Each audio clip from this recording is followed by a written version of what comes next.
जय हिंद फ्रेंड्स, मैं हूं Akshay Jain, director of Sanmati academy Nashik. अभी तक क्वाड्रेटिक इक्वेशन में हमने कोई भी इक्वेशन अगर दिया है वो क्वाड्रेटिक है कि नहीं वो कैसे चेक करेंगे वो देखा।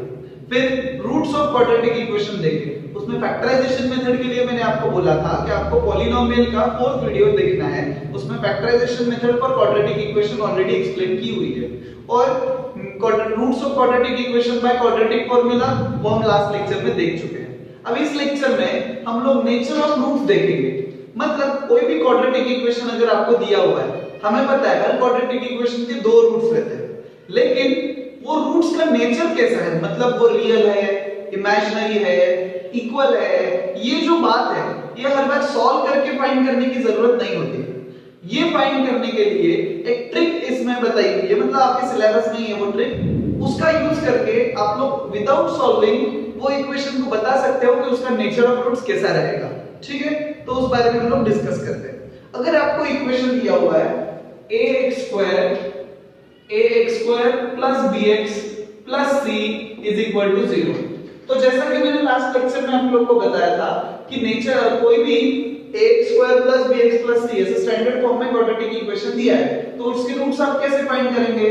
तो उसके रूट्स फाइंड करने के लिए आपको फॉर्मूला बताया था x is equal to minus b plus minus under root b square minus 4ac upon 2a। ये फॉर्मूला हमने लास्ट लेक्चर में देख लिया। अब यही फॉर्मूला का यूज करके हम लोग नेचर ऑफ रूट्स फाइंड कर सकते हो विदाउट सॉल्विंग। कैसे? ये जो पार्ट है, यहाँ पे जो पार्ट है ये वाला, इसका यूज करके, बाकी तो यूजलेस है, सिर्फ ये पार्ट हमारा इंपॉर्टेंट है। क्यों? क्योंकि उसमें स्क्वायर रूट है और स्क्वायर रूट का तो हमें पता है, स्क्वायर रूट के अंदर अगर प्लस साइन आ जाए तो रियल आंसर आएगा, स्क्वायर रूट के अंदर अगर जीरो आ जाए तो वो जीरो हो जाएगा, और स्क्वायर रूट के अंदर अगर माइनस साइन आ जाए तो आंसर कैसा रहेगा? इमेजिनरी, रियल नहीं आएगा, क्योंकि square root of negative numbers does not exist in reality. Okay, तो ये पार्ट पूरा हमारे काम का है। सो ये जो b स्क्वायर माइनस 4ac है उसका नेचर जो रहेगा उस पे डिपेंड करेगा कि आपके रूट का नेचर कैसा है। और इसीलिए सो हियर फर्स्ट पॉइंट आपको लिखना है कि if b square minus 4ac is greater than 0, greater than 0 मतलब क्या रहेगा? पॉजिटिव। ये अगर ग्रेटर देन 0 है मतलब पॉजिटिव है, तो ये वैल्यू आएगी, एक नॉन जीरो रियल वैल्यू यहाँ पे एग्जिस्ट करेगी। जैसे लास्ट एग्जांपल में हम लोगों ने देखा था रूट 25 का स्क्वायर रूट 5 आया था। लास्ट लेक्चर आप लोग देखोगे तो उसमें आप लोग को दिखेगा दो एग्जांपल में हमने ऐसे किया था। सेकंड और थर्ड दोनों एग्जांपल में हमें वो वैल्यू हमें मिली थी। एक बार हमें 2√2 मिला था और एक बार 5 मिला था, which is real and non zero. Okay, तो ये कंडीशन तब हमें मिलती है।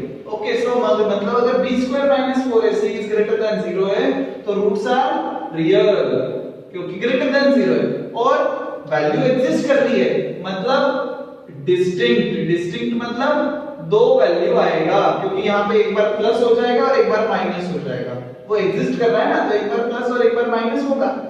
लेकिन अगर सोचो सेकंड कंडीशन में कि if b square minus 4ac is equal to 0 हो गया, जैसे कि लास्ट लेक्चर में जो तीन एग्जांपल लिए थे उसमें से पहले एग्जांपल में था कि b स्क्वायर माइनस 4ac की वैल्यू 48 माइनस 48 0 हो चुकी थी। सो अगर वो 0 हो जाता है तो आप लोगों ने देखा था एक ही आंसर आया, क्योंकि ये प्लस और माइनस ये कंडीशन ही नहीं बची, ये कंडीशन माइनस हो जाती है तो एक ही आंसर आता है। और मैंने तब बोला था कि आंसर एक ही भले ही आता है लेकिन उसको डबल लेना है, दो बार लेना है। तो ऐसे टाइम पे रूट्स कैसे रहेंगे?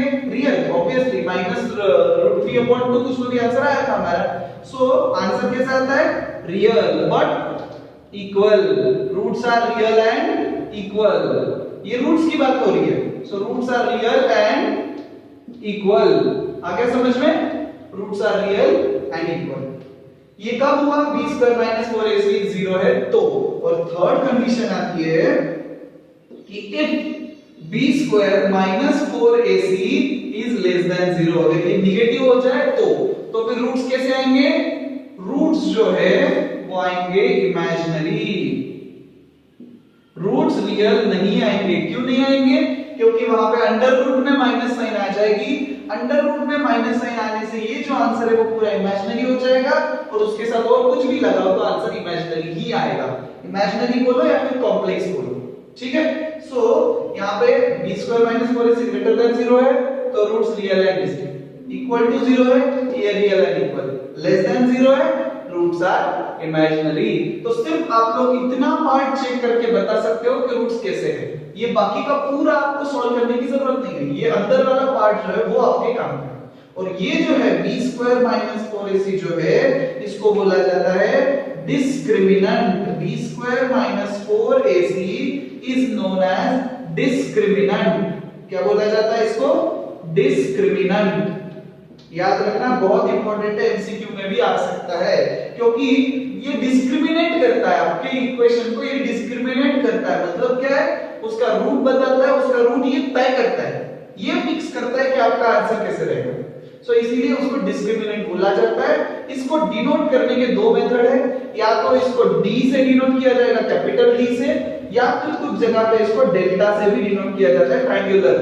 ये डेल्टा का सिंबल है ट्रायंगुलर, इसको या तो डेल्टा से या फिर कैपिटल D से, दोनों मेथड से इसको डिनोट किया जाता है। किसको? डिस्क्रिमिनेंट को। इससे फिक्स होता है कि आपके नेचर ऑफ रूट्स कैसा रहेगा। अब इसके बारे में थोड़े से एग्जांपल देखते हैं तो आपके आइडिया क्लियर हो जाएंगे। पहला एग्जांपल लेता हूं मैं, क्या बोला है? Comment upon the nature of roots. Question ऐसा आता है कि without solving the equations comment upon nature of roots. तो हमें सॉल्व करना ही नहीं है, हमें सिर्फ नेचर ऑफ रूट्स चाहिए, रूट्स नहीं चाहिए, उनका नेचर चाहिए कि कैसा रहेगा। तो यहां पे दिया हुआ है 2x² + 8x + 9 is equal to 0। फिर क्या करेंगे हम लोग? सबसे पहले हम इसको कंपेयर करेंगे। तो कंपेयर विद, सबसे पहले हम इसको करेंगे कंपेयर। सो कंपेयर करने के बाद क्या, किससे कंपेयर करेंगे? स्टैंडर्ड फॉर्म से। इसके साथ कंपेयर करना है हमें। तो वो हो जाएगा ax² + bx + c is equal to 0। ठीक है, तो a की वैल्यू क्या हो गई? 2, so therefore a is equal to आ गया 2। फिर b की वैल्यू क्या हो गई? 8, सो b इज इक्वल टू 8। और c की वैल्यू क्या आ गई? 9, तो c इज इक्वल टू आ गया 9। ये तीनों कंपेयर हो गए, x² का वाला x² के साथ a, x वाला x के साथ तो b और c कांस्टेंट। तो देयरफॉर a, b और c हमें मिल गए। फिर क्या करेंगे हम लोग? फिर हमें फाइंड करना है डिस्क्रिमिनेंट की वैल्यू।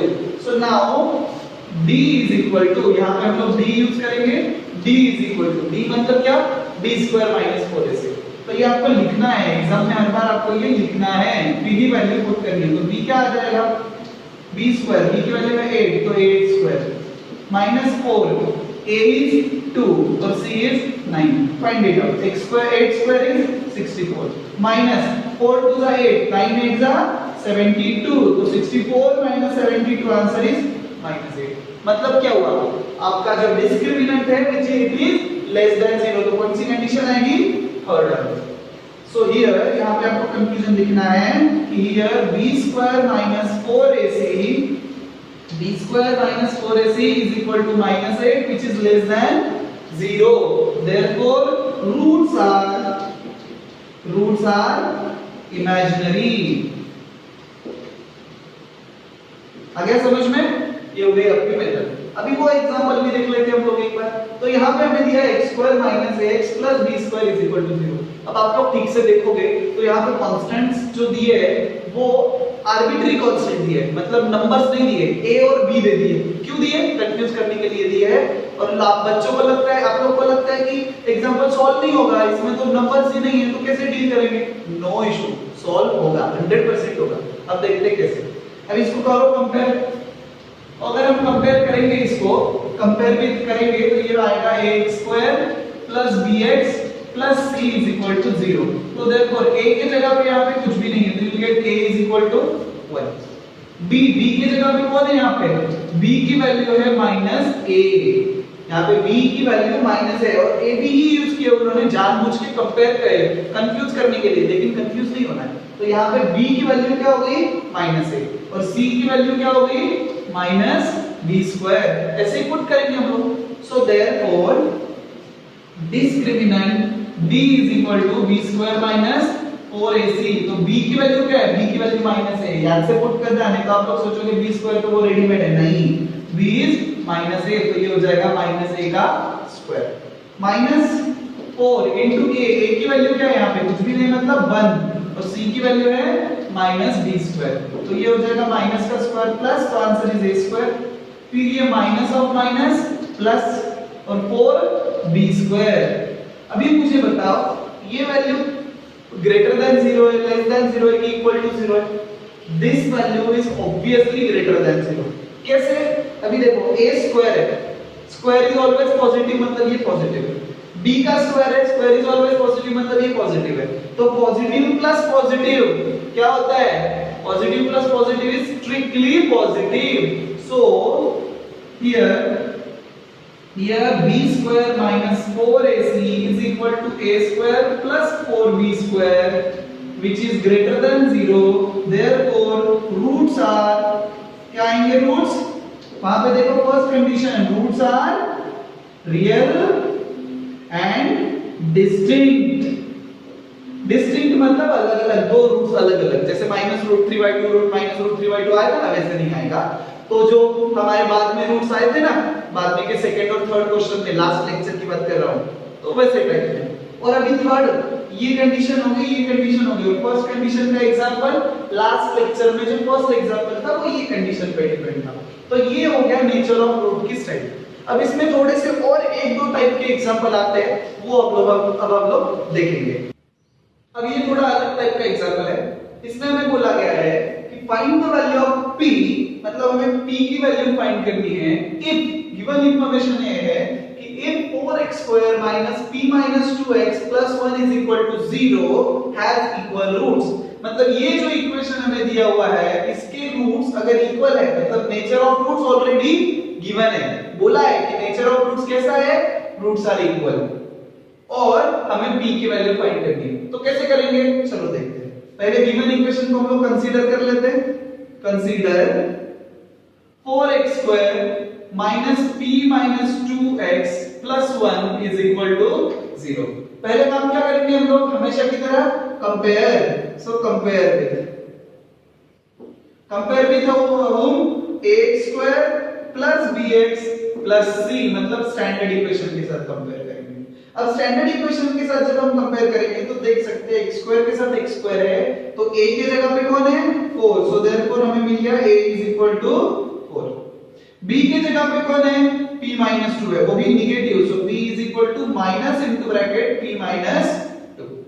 ठीक है, सो देयरफॉर वो क्या हो जाएगा, फिर माइनस साइन मैंने अप्लाई कर दी, तो b की वैल्यू हो जाएगी, ये -p हो जाएगा और ये +2 हो जाएगा, so it is 2 - p actually. Okay, और यहाँ पे c की वैल्यू क्या आ जाएगी, 1, c = 1। तो यहाँ पे a, b और c की वैल्यू हो गई। अभी हमें क्या गिवन है कि रूट्स आर इक्वल, सो उसका यूज करेंगे और p फाइंड करेंगे। कैसे? So we know that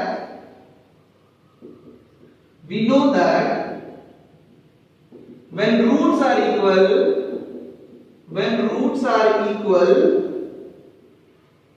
then b² - 4ac is equal to क्या होता है, 0। जब रूट्स इक्वल रहते हैं तो b² - 4ac की वैल्यू 0 होती है। ये हमने लास्ट अभी 2 मिनट पहले ही देखा, इसी लेक्चर में देखा कि when roots are equal then b² - 4ac is 0। वैसे वैसा है कि अगर ये 0 है तो रूट्स इक्वल है, और रूट्स इक्वल है तो ये 0 है, दोनों चलता है, कॉन्वर्स ट्रू है। तो इसमें हम लोग अभी वैल्यू पुट करेंगे। सो देयरफॉर क्या मिलेगा हमें, b की वैल्यू क्या है, 2 - p, so therefore 2 - p whole square minus 4 a की वैल्यू क्या है, 4 है, सो 4, और c की वैल्यू क्या है, 1 है, तो 1 इज इक्वल टू 0।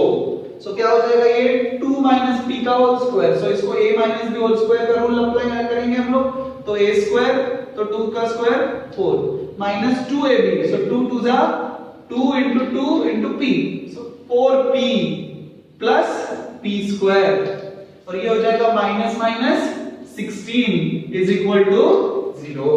तो ये वापस एक क्वाड्रेटिक इक्वेशन बन गया, मतलब p की कितनी वैल्यू आएगी, 2 वैल्यू आ जाएगी p की, और ये क्वाड्रेटिक इक्वेशन, मतलब ये क्वाड्रेटिक इक्वेशन का यूज करके p की वैल्यू फाइंड करने गए, उसमें और एक क्वाड्रेटिक इक्वेशन आ गया। अब हम इसको कोई भी मेथड से सॉल्व कर सकते हैं, या तो फैक्टराइजेशन से सॉल्व करेंगे या फिर क्वाड्रेटिक फार्मूला से सॉल्व करेंगे। पहले बना तो लेते हैं, तो क्या आ जाएगा, equation equation p square minus 4p और ये 4 minus 16 it is minus 12 is equal to 0। अब इसको कौन सी मेथड से सॉल्व करेंगे हम लोग? क्वाड्रेटिक फार्मूला के एग्जांपल मैंने अभी आपको दिखा दिए, इसको हम लोग फैक्टराइजेशन से करते हैं। तो फैक्टराइजेशन से जब भी हम कोई एग्जांपल सॉल्व करते हैं तो उसमें हमें एक काम करना होता है, एक बार बता देता हूं, ये जो लास्ट टर्म है इसको और फर्स्ट टर्म के कोएफिशिएंट को मल्टीप्लाई करना है। तो क्या आ जाएगा -12 into 1, सो इट बिकम -12। इसको हम लोग एक ट्रायंगल के टॉप पे लिखेंगे और बीच में आएगा ये लीनियर का कोएफिशिएंट तो -4। और हमें ऐसे दो नंबर ढूंढने हैं जिसको अगर मैं मल्टीप्लाई करता हूं, जिन नंबर्स को मैं मल्टीप्लाई करता हूं तो मुझे ये मिलेगा, और अगर उनको मैं ऐड करता हूं तो -4 मिलेगा। तो ऐसे दो नंबर है क्या? हाँ है। कौन कौन रहेंगे? 6 2s are 12, लेकिन 6 2s तो 12 होता है, मुझे -12 चाहिए। तो क्या करूंगा? दोनों में से एक को नेगेटिव साइन देनी पड़ेगी, because plus into minus become minus. किसको दूंगा? 6 को दूंगा। क्यों? क्योंकि -6 + 2 इट बिकम -4, मुझे उनके एडिशन -4 चाहिए। तो ये दोनों को कंबाइन करके फिर आपको डिसाइड करना है कि रूट्स क्या आएंगे। सो ये हो गया -6 और 2। और इसमें एक ट्रिक बताता हूं मैं आपको। जब भी हम क्वाड्रेटिक फार्मूला सॉल्व करते हैं, अभी हम लोग नॉर्मल मेथड से जाते हैं तो क्या करेंगे? नॉर्मल मेथड से जाएंगे तो हम लोगों को ये जो मिडिल टर्म है इसको स्प्लिट करना पड़ेगा। फैक्टराइज कर रहे हैं ना हम लोग, तो इसको स्प्लिट करना पड़ेगा। चलो करके दिखाते हैं ट्रिक आपको। ये एग्जांपल खत्म हो जाएगा फिर आपको ट्रिक बताता हूं मैं कि डायरेक्ट कैसे कर सकते हैं। तो ये क्या हो जाएगा? p स्क्वायर, फिर ये बीच वाला जो -4p है इसको स्प्लिट करना है, किसमें? इन दोनों में। So it become -6p + 2p - 12 is equal to 0। ये फैक्टराइजेशन मेथड सिखा रहा हूं मैं आपको, याद रखना। पहले पॉलीनोमियल के फोर्थ जो वीडियो है उसमें तो बताया ही है, इसमें और एक बार बता देता हूं। तो क्या करेंगे हम लोग इसमें से जो कॉमन निकल रहा है उसको कॉमन ले लेंगे। सो p कॉमन निकलेगा, यहां से बचेगा p, यहां से बचेगा -6। इसमें से क्या कॉमन निकलेगा? 2 कॉमन निकलेगा, तो यहां से बचेगा p और 12 में से 2 गया 6। डिवाइड कर रहे हैं ना, कॉमन निकालना मतलब डिवाइड करना। तो 12/2 इज 6। आप लोग सोचोगे सब्ट्रैक्शन, तो नहीं। तो ये p - 6 पूरी की पूरी ब्रैकेट कॉमन ले ली, तो क्या आ जाएगा? p - 6 कॉमन आ गया, यहां से बचा p, यहां से बचा +2 इज इक्वल टू 0। अब इन दोनों को 0 के साथ इक्वेट किया, so therefore I get p is equal to p - 6 is equal to 0 और p + 2 इज इक्वल टू 0। तो ये क्या आंसर आ जाएगा? Therefore p is equal to -6 को साइड चला गया, आंसर इज 6, और ये +2 उधर चला गया तो p is equal to -2। This are your answers. Your p मतलब आपको p की वैल्यू फाइंड करनी थी, तो p की वैल्यू 6 या फिर -2 दोनों में से कोई भी अगर आप यहां पे पुट करते हो तो आपको इक्वल रूट्स मिलेंगे। ठीक है, अभी देखते हैं ट्रिक के बारे में। तो ट्रिक क्या है? ज्यादा अलग कुछ नहीं है। देखो यहां पे अगर जो स्क्वायर है क्वाड्रेटिक, किसी भी क्वाड्रेटिक इक्वेशन में जब हम लोग फैक्टराइजेशन मेथड यूज करते हैं तब की बात बता रहा हूं, किसी भी क्वाड्रेटिक इक्वेशन में जब हम लोग फैक्टराइजेशन मेथड यूज करते हैं तब अगर स्क्वायर जो टर्म है, जो सेकंड डिग्री टर्म है, स्क्वायर टर्म है, उसका कोएफिशिएंट अगर 1 है, जो स्क्वायर टर्म है उसका कोएफिशिएंट अगर 1 है, जैसे कि यहां पे है, अगर वो 1 रहा तो ये जो दोनों नंबर्स आते हैं ना वही आपके आंसर्स है, सिर्फ उनकी साइन को उल्टी कर देना है। क्या बोला मैंने? जब यहाँ पे कोएफिशिएंट 1 रहेगा तो यही आपके आंसर्स है, सिर्फ उनकी साइन को उल्टी कर देना है। जैसे -6 का हो गया +6 और 2 का हो गया -2, ये हर बार अप्लाई होगा। तो आपको ये सब जो बीच में आपने किया है करने की जरूरत नहीं है, यहां से आपने ये दोनों निकाल लिए, आंसर लिख दो, चलेगा। ठीक है, तो वैसे यहाँ पे देखो, यहाँ पे अगर आप ट्रिक यूज करने जाते हैं, जैसे यहाँ पे कोई नंबर होता है आपको फैक्टराइजेशन यूज करना है तो नहीं चलेगा। क्यों? क्योंकि यहाँ पे कोएफिशिएंट 4 है, बट यहाँ पे 1 है ना तो चल जाएगा, डायरेक्टली चलेगा। So this is your answer, p is equal to 6 और p इज इक्वल टू -2। अब सेम पैटर्न में और एक क्वेश्चन है, सिर्फ नेचर ऑफ रूट्स अलग दिया है, उसको भी हम लोग कर लेते हैं। क्या बोला है? Find k if 3x² - 6x + k is equal to 0 has real and distinct roots। ठीक है, तो अब यहाँ पे क्या करेंगे? जैसे कि सेम मेथड यही करके यूज किए, कंसीडर, सबसे पहला काम करेंगे कंसीडर। तो कंसीडर किया इक्वेशन को, 3x² - 6x + k is equal to 0। फिर क्या करेंगे? कंपेयर। तो compare with whom? ax² standard equation, तो ax² + bx plus c is equal to 0. तो यहां से हमें मिल गया a is 3, b is -6 and c is k. So therefore a is equal to 3, b is equal to -6 and c is equal to k. ठीक है, अब कैसे roots are real and distinct. So as roots are real and distinct, roots are real and distinct, therefore क्या condition आएगी, therefore b square minus 4ac should be greater than 0. ये condition हमें use करनी पड़ेगी. तो कैसा आएगा, फिर पुट करो अभी b की जगह पे वैल्यू, तो b की वैल्यू क्या है -6, तो उसका स्क्वायर माइनस 4ac, तो 4 into a is 3 and c is k, तो k is should be greater than 0. वो साइन वैसी की वैसी रखनी है. ये जो less than greater than sign होते हैं ना, इनके ऑपरेशन सारे इक्वल टू किस जैसे ही है. सिर्फ डिफरेंस कहां पे आता है, अगर आप दोनों साइड को नेगेटिव करते हो तो ये साइन उल्टी हो जाती है. मतलब जैसे कि अभी ये ऐसी है ना, ये ग्रेटर है तो उल्टा हो जाएगा अगर मैं दोनों साइड नेगेटिव करता हूं, या फिर अगर मैं दोनों साइड का रेसिप्रोकल लेता हूं तो भी ये बीच वाली साइन उल्टी हो जाएगी. मतलब जो ग्रेटर है वो लेस हो जाएगा, जो लेसर है वो ग्रेटर हो जाएगा. ठीक है, तो अभी यहाँ पे कुछ नहीं करना है फिलहाल, तो 0 है उधर, तो ये -6 का स्क्वायर 36 और -4 3 12k इज ग्रेटर देन. अभी देखो ये 36, अगर ये -12 है इधर, 12k इधर है, तो उधर जाके क्या हो जाएगा, +12k. So therefore 36 is greater than 12k. आ गया समझ में? हाँ, अभी ये जो 12 है यहाँ पे मल्टीप्लाई कर रहा है, इधर आके डिवाइड करेगा. So therefore I'll get 36 upon 12 is greater than k. So 36 upon 12 is 3. So k is less than 3. मतलब यहाँ पे क्या बन जाएगा, therefore 3 is greater than k. मतलब फाइनली आपके आंसर क्या आ गया, k फाइंड करना है ना, फाइंड k बोला है, तो k का आंसर आ गया therefore k is greater than, sorry, k is less than 3. तो k is less than 3, ये हो गया आपका आंसर. यूनिक वैल्यू नहीं आई है k की, मतलब k की वैल्यू 3 से बड़ी कुछ भी रहो, 3 नहीं चलेगी. 3 अगर आप यहां पे पुट करते हो तो नहीं आएगा आंसर. 3 से ग्रेटर, फिर 3.1 भी चलेगा पर 3 नहीं चलेगा. आ गया समझ में? ये हो गया नेचर ऑफ रूट वाला पार्ट. अभी नेक्स्ट लेक्चर से कुछ लेक्चर तक हम लोग वर्ड प्रॉब्लम देखेंगे. क्वाड्रेटिक इक्वेशन के मामले में जो वर्ड प्रॉब्लम रहते हैं वो थोड़े से बच्चों को टफ लगते हैं, तो आप लोग उसके बारे में जरा भी चिंता मत करना. बहुत आसान होते हैं वो क्वेश्चन, सिर्फ आपको प्रॉपर इक्वेशन बनाने की ट्रिक पता होनी चाहिए. तो नेक्स्ट लेक्चर में और उसके बाद कुछ लेक्चर तक हम लोग वर्ड प्रॉब्लम देखेंगे. अगर इस लेक्चर में आपको कुछ भी डाउट आ रहा है तो आप लोग मेरे नेक्स्ट स्क्रीन पे दिखाए जाने वाले नंबर पे कॉल करके या फिर व्हाट्सएप करके अपना डाउट पूछ सकते हो, या फिर नीचे कमेंट सेक्शन में, वीडियो के कमेंट सेक्शन में भी आप लोग अपना डाउट पूछ सकते हो. अगर नासिक से हो तो सन्मति एकेडमी की कॉलेज रोड या फिर मसरूल कोई भी ब्रांच में विजिट करके भी आप अपना डाउट क्लियर कर सकते हो. Have a nice day, good bye.